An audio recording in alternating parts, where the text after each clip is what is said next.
आज हम पढ़ेंगे चैप्टर साउंड, क्लास 9th का। और बहुत ही अच्छा चैप्टर है, थोड़ा सा अलग है, काफी चीजें समझने की, बिकॉज एक डिफरेंट तरह के मोशन को समझाता है। तो साउंड चैप्टर का हम से बिल्कुल वाकिफ है कि साउंड इज समथिंग। आप एक बार ये सोच के देखिए, अगर आपने अपने कानों को बिल्कुल बंद कर दिया and you do not allow anything to here, आप अपने आप को ही बिल्कुल नहीं सुन पा रहे हैं, आप कुछ नहीं सुन पा रहे हैं, तो कैसी जिंदगी आपकी हो जाएगी।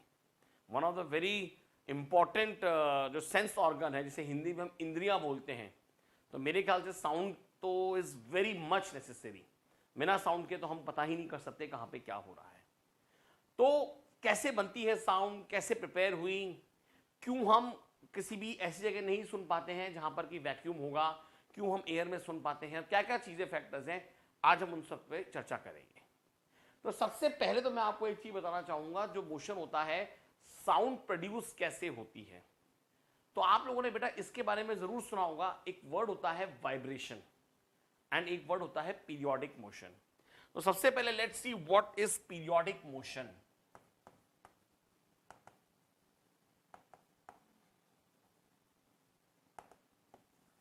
सी what is periodic motion. Periodic motion का मतलब यहां पे क्या होगा, अपन वो चीज चेक करते हैं। Any motion which repeats itself after certain interval of time is called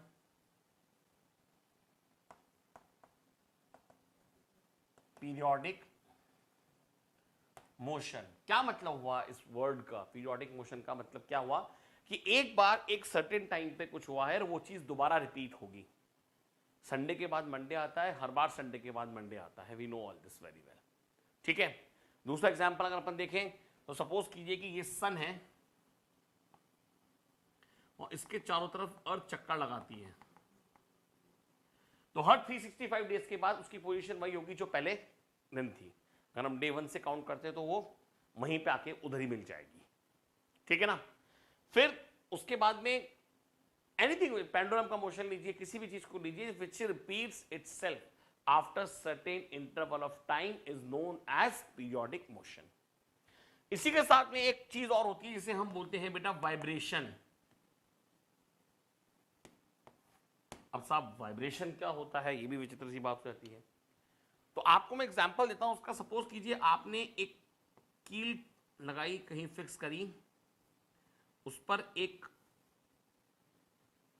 धागा बांधा या तार बांधा और जोर से इस पे वाइब्रेट, झन्न से इसको टच किया, तो ये एक बार इधर जाएगी, एक बार इधर जाएगी, एक बार फिर इधर जाएगी, फिर ये इधर जाएगी, यानी ऊपर जाएगी, फिर नीचे आएगी और वापस ऊपर जाएगी। You must have seen this. Guitar के अंदर यही तो होता है, हम डिफरेंट डिफरेंट नोट्स को सेट कर देते हैं अलग अलग, और उस तरह से कितनी अच्छी आवाज उसमें आ जाती है। तो what is vibration now? A to and fro motion of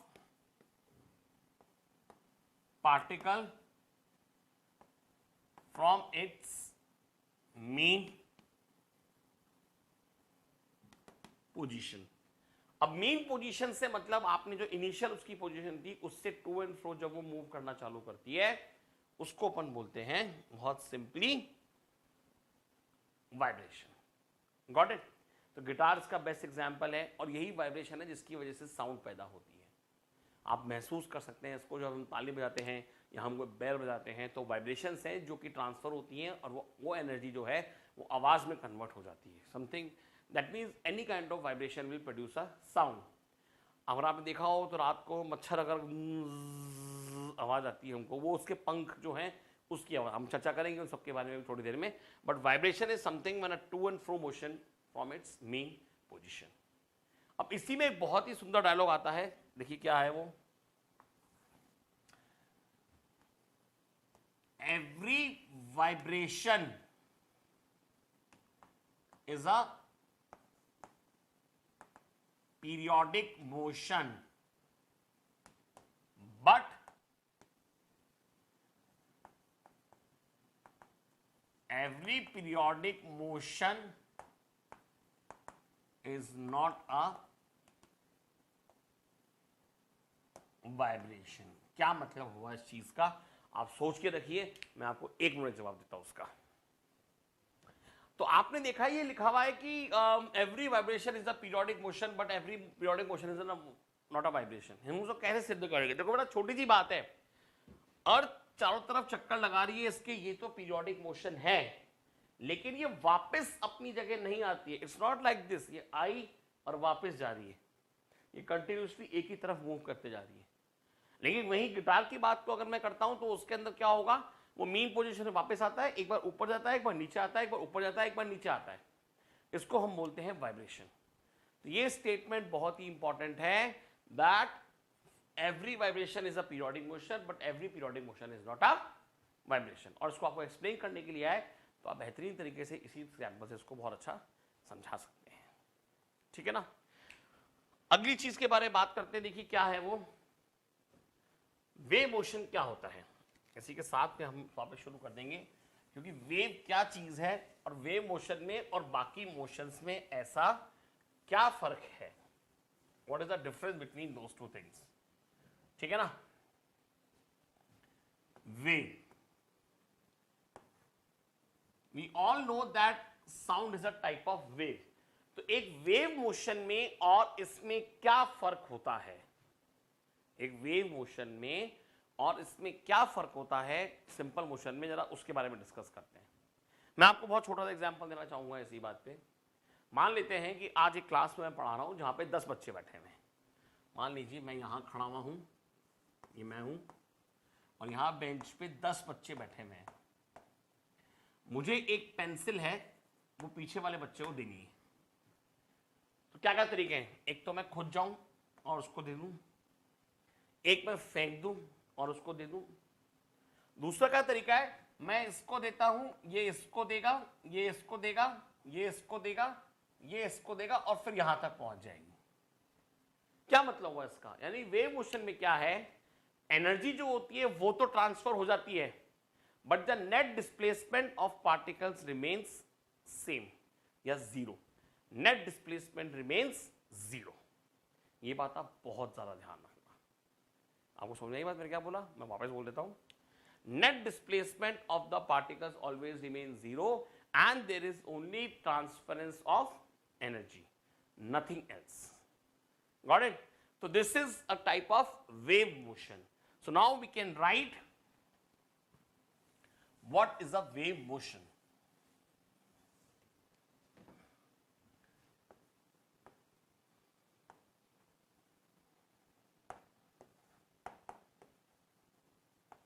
The type of motion in which there is only what, क्या होता है इसमें, transfer of energy from one point two another. एक जगह से दूसरी जगह चला जाएगा तो उसको अपन बोलेंगे, जैसे सिर्फ without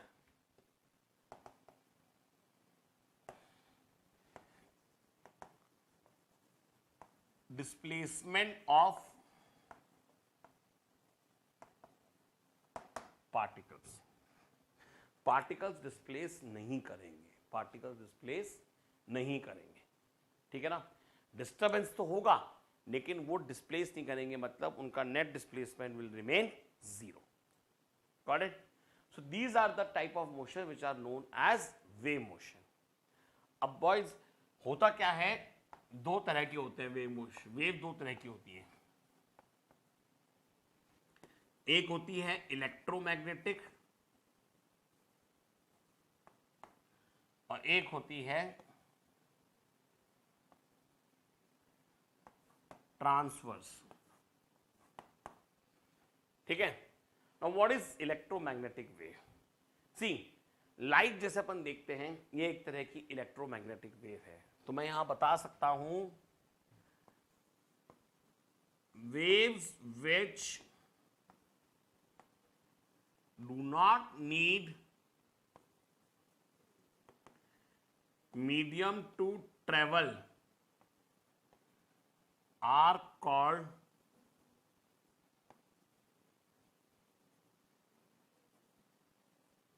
electromagnetic waves are called electromagnetic waves। क्या मतलब हुआ इलेक्ट्रोमैग्नेटिक वेव का? मतलब इसके अंदर हमें मीडियम की जरूरत नहीं है, और इसका एग्जाम्पल है साक्षात light.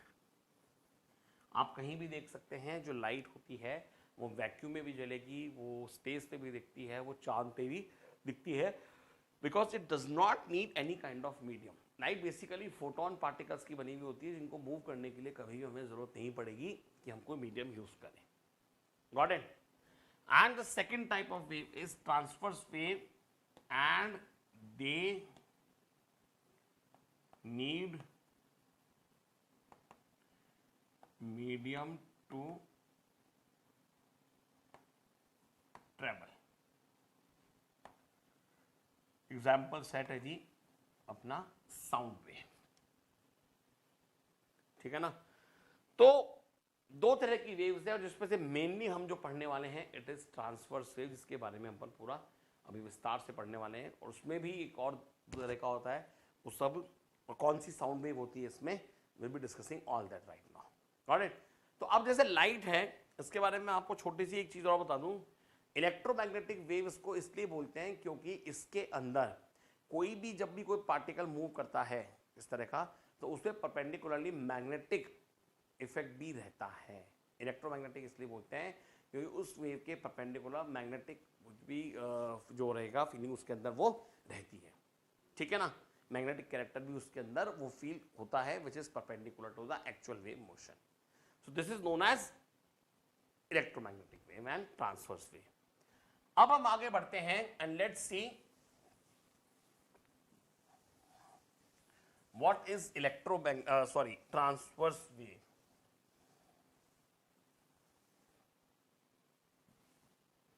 the electromagnetic wave and mechanical wave। Mechanical wave दो तरह की होती है, transverse wave and what do you call that, mechanical waves again are of two types,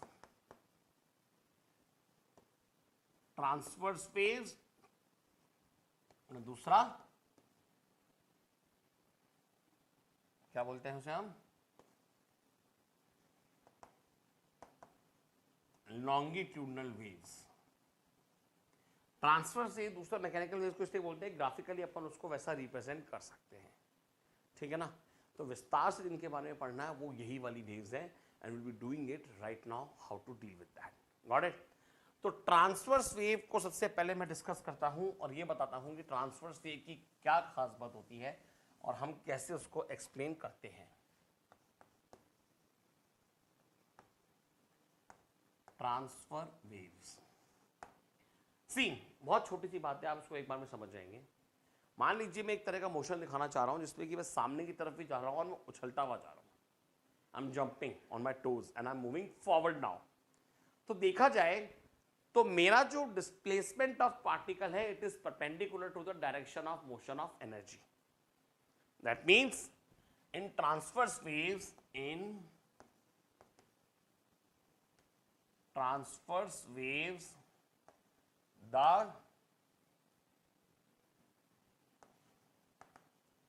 direction of disturbance of particles is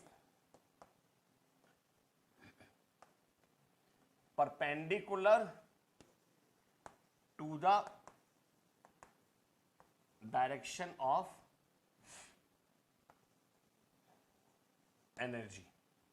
मतलब अगर energy सामने की तरफ जा रही है तो जो मूवमेंट का पार्टिकल है, जैसे मैं आपको दिखा सकता हूं, हम एक वेव देखते हैं, ये इसकी मेन पोजीशन है, और यहां पे ये जो मूवमेंट हो रहा है, this is basically perpendicular to the direction of the energy. Energy उधर जा रही है और परपेंडिकुलरली वो मूव करता जा रहा है। So I can write that in transfer state the direction of movement of particles or direction of disturbance of particle is, motion of the particle is perpendicular to the direction of motion of wave या motion of energy। यानी कि जिस direction में energy जाएगी उससे perpendicular वो move करता रहेगा। इनको अपन बोलते हैं ट्रांसवर्स वेव, और इनको आप साक्षात कहाँ देख सकते हैं मैं बताता हूँ आपको। इसका एग्जाम्पल जो है वो है पानी के अंदर जो छोटी छोटी वाटर करंट्स बनती हैं, पानी में जो वाटर करंट्स बनती हैं उसको, तो इसका मैं बताता हूं आपको। आप अगर एक बर्तन में पानी लिया आपने और उसे स्टिल रखने के छोड़ दिया, उसमें कोई वाइब्रेशन तब तक नहीं होनी चाहिए।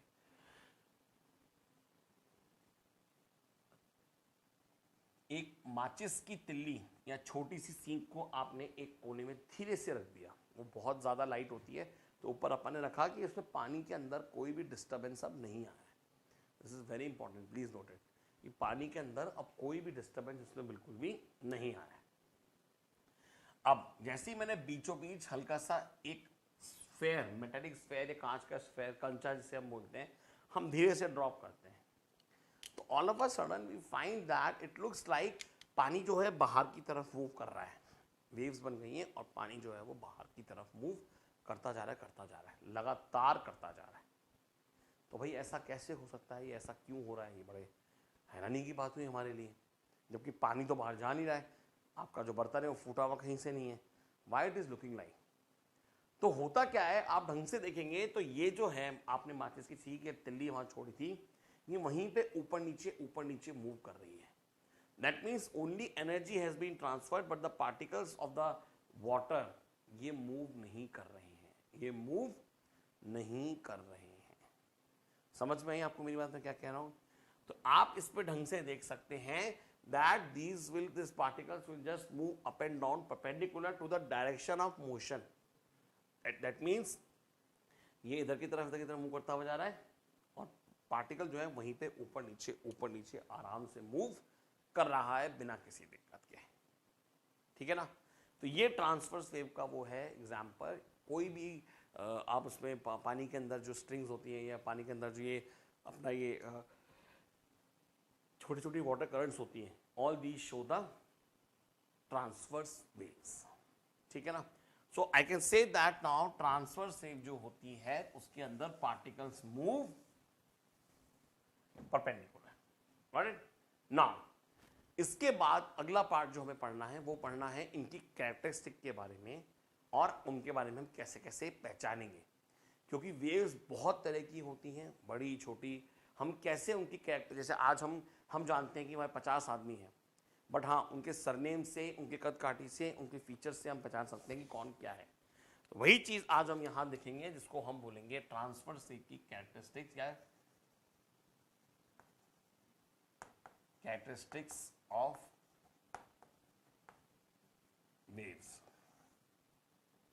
तो सबसे पहले जो आती है बेटा वो होता है वेवलेंथ।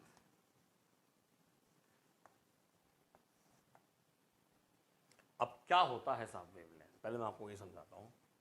आपने देखा कि एक वेव है, वो तो है ऐसी, और एक है ऐसी। तो अगर मैं अलग से इसको बनाता हूं तो एक वेव की वेवलेंथ को अपन बोलते हैं वेवलेंथ।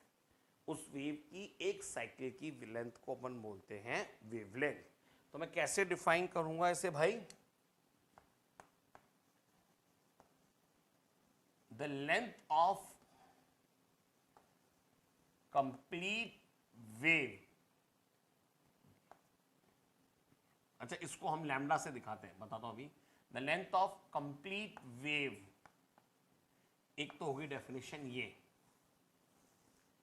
ठीक है ना। दूसरा मैं यहां बना सकता हूं, सपोज कीजिए आपने एक वेव बनाई,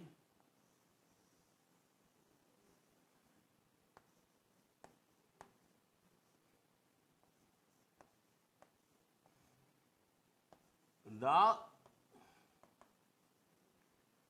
distance between two consecutive crest or trough is called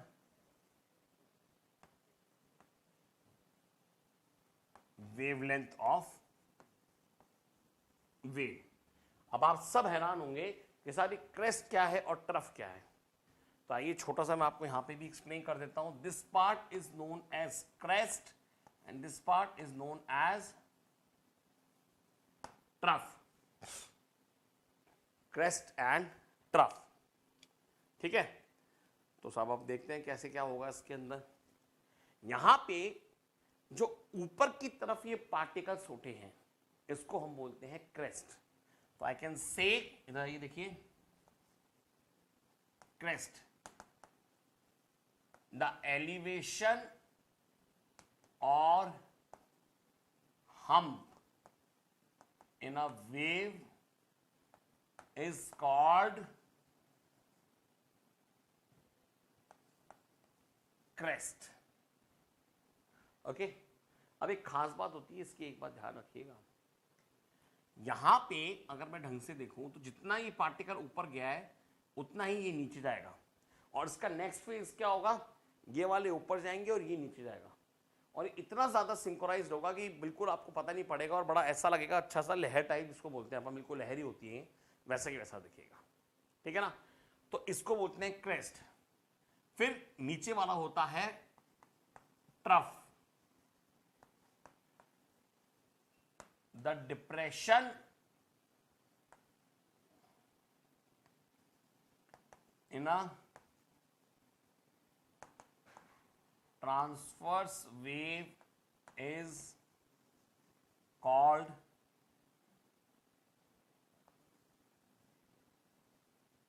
trough. कहीं भी जो डिप्रेशन होता है उसे हम बोलते हैं trough. Is it clear? So this is known as trough and this is. अच्छा, अब दूसरी बात, मैंने ऐसा क्यों बोला कि डिस्टेंस बिटवीन टू कंसेक्यूटिव, एक के बाद एक आने वाले की जो पीक हाइट है इसके जो डिस्टेंस को मैं बोलूंगा ये एक वेव बन जाएगी. नीचे से देखूंगा तो ये भी एक वेव बन जाएगी, और ये तो एक कंप्लीट वेव है ही है. आप हैरान होंगे सर ये कैसे पॉसिबल है. ऑब्वियस सी बात है. तो इसको देखो हम कैसे बताते हैं बेटा. अगर मैं एक वेव ऐसी बना देता हूं तो आप ढंग से देखो, अगर मैं किसी भी वेव को दिखाना चाहता हूं, चार पार्ट्स हैं इसके, तो यहां पे भी तो चार पार्ट हुए ना, 1 2 3 4. Same thing happens in case of trough. अगर दो ट्रफ के बीच का डिस्टेंस में लेता तो उसको भी अपन यही बोलते हैं. Got it? Now wavelength denoted by what, sign lambda.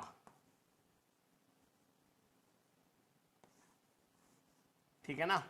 And इसकी जो एसआई यूनिट होती है वो होती है मीटर. इसकी एसआई यूनिट जो होती है इट इज मीटर. अब वेवलेंथ छोटी बड़ी डिपेंड करता है, कैसी कैसी अलग हो सकती हैं, वो सब डिपेंड करेगा कि उसका सोर्स क्या है, किस मीडियम में ट्रेवल कर रही है और क्या उद्देश्य है उनका. ठीक है. इसके बाद सेकंड चीज पे हम आते हैं,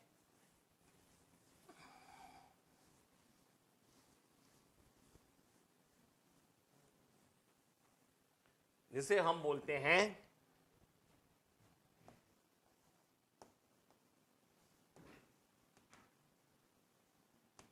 एम्पलीट्यूड. एम्पलीट्यूड. ठीक है. तो देखिए एम्पलीट्यूड अब क्या होता है.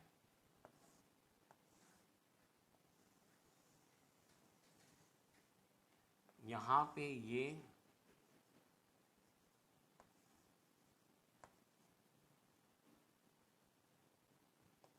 the maximum displacement of particle from its mean position. Maximum displacement का मतलब देखो, ध्यान रखना बेटा, ऐसा नहीं होना चाहिए कि देखो दूसरी वे बना के दिखाता हूं मैं आपको, एक पार्टिकल इतना उठाए, एक इतना उठाए, एक इतना उठाए, एक इतना उठाए, एक इतना उठाए, एक इतना उठाए, लेकिन जो मैक्सिमम पीक पे जो गया है उसी को हम बोलेंगे एम्पलीट्यूड, उसी को हम बोलेंगे एम्पलीट्यूड। तो what is amplitude? Amplitude means जो हमने उसके अंदर मैक्सिमम वो लगाया था, यानी कि displacement of the particle from its mean position, maximum displacement. ठीक है, it is denoted by, it is denoted by A and ऐसा यूनिट वही होती है मीटर। ठीक है ना। वैसे बेसिकली लॉन्गिट्यूड वेव की जो बात करेंगे तो एम्पलीट्यूड जो होता है डिसाइड्स बेसिकली यू नो क्या बोलेंगे उसको अपन, it will tell us about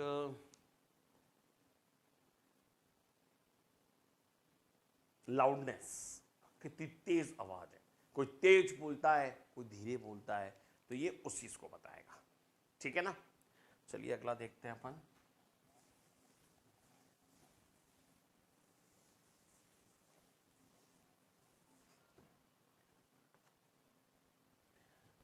तीसरा जो आता है वो है अपना frequency. Now what is frequency? बहुत ही इंपॉर्टेंट है ये फ्रीक्वेंसी टर्म, और क्या मतलब है इसका आइए देखते हैं। I can define it, the number of cycles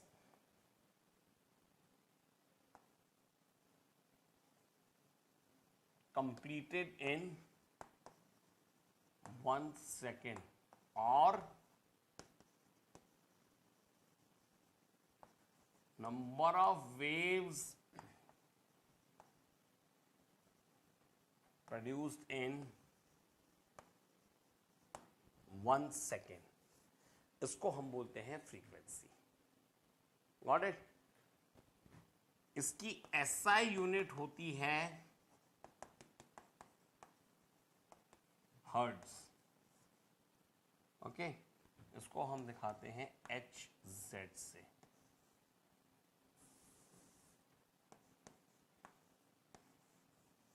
hertz, ठीक है ना, we call it by hertz. दूसरी बात, नंबर ऑफ वेव्स प्रोड्यूस का मतलब समझिए क्या हुआ। यहां पे मैंने एक वेव ली, एक दूसरी वेव ली,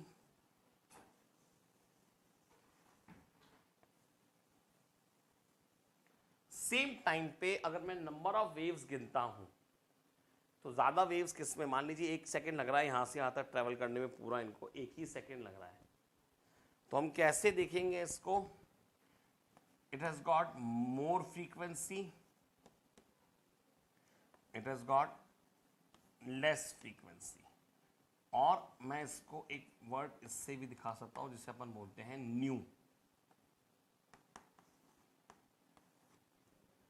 ठीक है ना। तो दिस इज समथिंग, अच्छा फ्रीक्वेंसी की खास बात होती है, जितनी ज्यादा फ्रीक्वेंसी होती है उसकी उतनी ज्यादा पेनिट्रेशन पावर होती है, भेदन क्षमता उतनी ही ज्यादा होती है।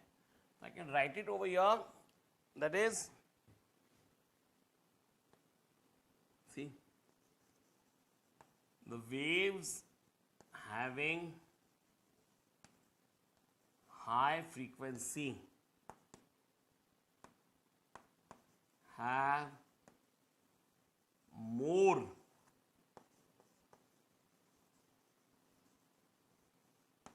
penetrating power। जितना ज्यादा होगा उतना ज्यादा penetrating पावर उसकी बढ़ती ही जाएगी, बढ़ती ही जाएगी, बढ़ती ही जाएगी। ठीक है ना। तो और जिसकी कम होगी उतनी पेनिट्रेटिंग पावर उसकी कम होगी, बिल्कुल वाइस वर्सा तो कहता ही है, अलग से बात है ही नहीं बताने की। ठीक है,